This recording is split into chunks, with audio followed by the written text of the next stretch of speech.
自己是研究饮食啊，还有这个人际关系啊，对于女性健康的这个影响的。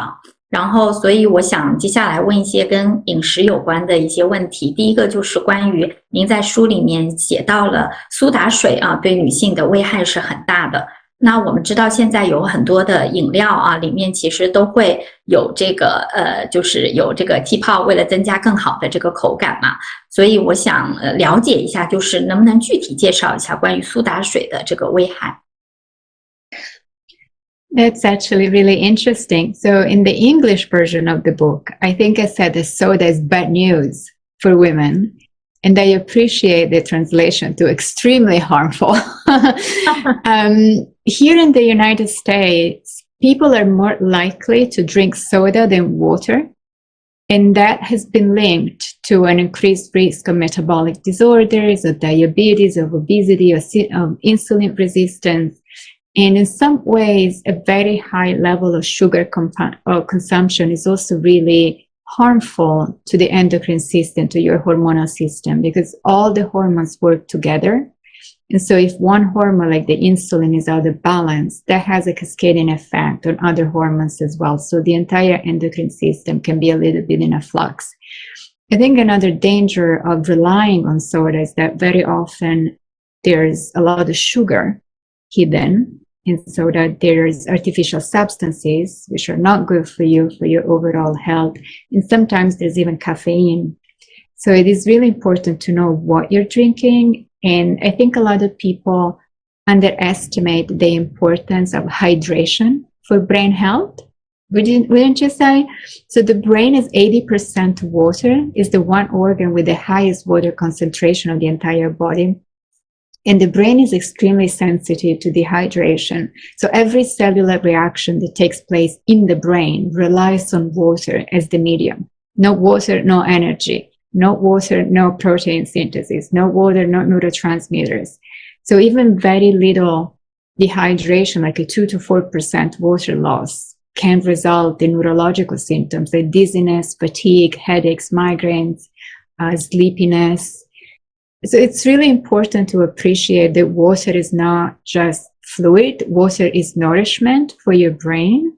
And purified water, for instance, is not water. Water is something that contains electrolytes that are really important for brain health, because those same nutrients are found in every chemical reaction that takes place inside the brain. So water with electrolytes is the number one source of fluid for brain health, at least in my opinion.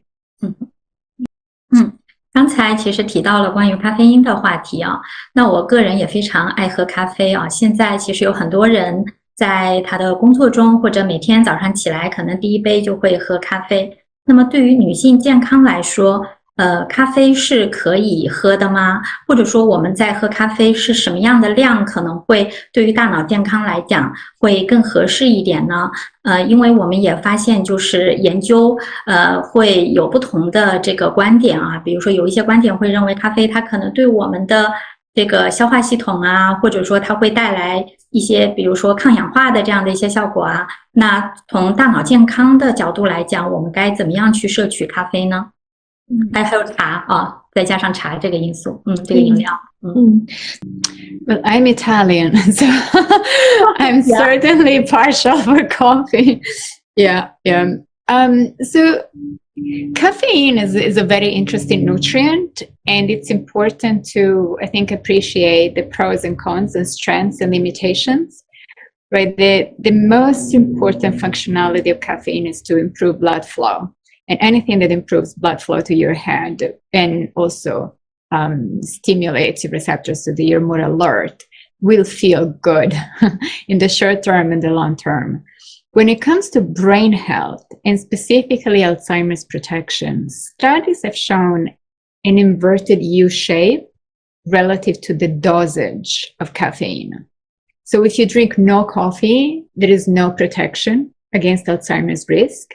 The amount of caffeine goes up to 30 milligrams a day, which is about the equivalent of 1 cup of espresso or 2 cups of American coffee. This is where you have the peak of protection. But if you drink a lot more than that, then there are no further gains, and actually there is a decline. There's a reduction in the protective action of caffeine.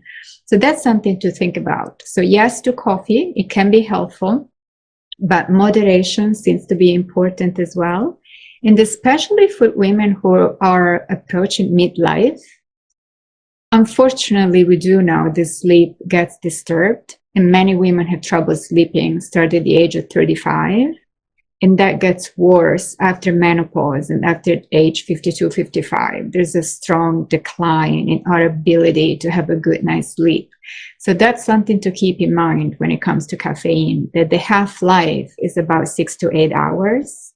So if you drink a cup of coffee at 6 p.m. at night, half of that caffeine will still be inside your brain at midnight, right? Which is counterproductive in some ways. So the recommendation, at least my recommendation to myself, is that yes, 1 cup of coffee, preferably in the morning or before lunchtime, so that it won't disrupt my sleep and it will still help me feel the way I want to feel in the morning. And also, a lot of my friends, myself included, are now experimenting with decaf coffee, where it will not have the same brain benefits necessarily, but it does have a placebo effect where, you know, you kind of adjust. And if I would prioritize sleep over caffeine in case your sleep is disrupted. But if it's not disrupted, then I'm completely in favor of a cup of coffee.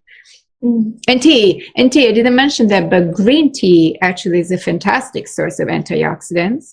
And in Alzheimer's research is just as well studied as caffeine. And many Alzheimer's prevention plans really favor green tea over the traditional cup of coffee because of the added antioxidant effect, which is certainly a big bonus.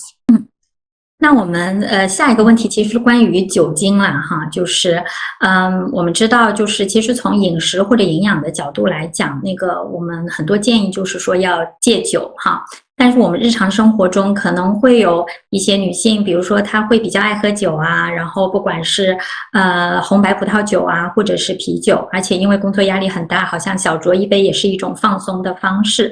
所以对于这个像酒类饮料的这样的一个摄入，你有什么样的建议吗？或者说它对于大脑健康会有什么样的影响？我们该怎么样去平衡这一些呢？ That's also a really good question. And I completely sympathize with women who really deserve a glass of wine or something after a busy day. And we all lead such busy lives that it is understandable, this desire to just relax and have a little bit of comfort and support. I would say from a brain health perspective, alcohol is a dehydrating agent.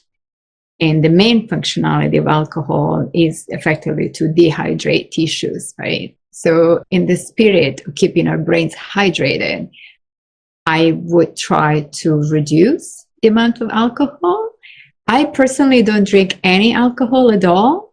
I had a couple of Sunday drinks when I was quite young, when I was maybe 18. In Italy, it's legal.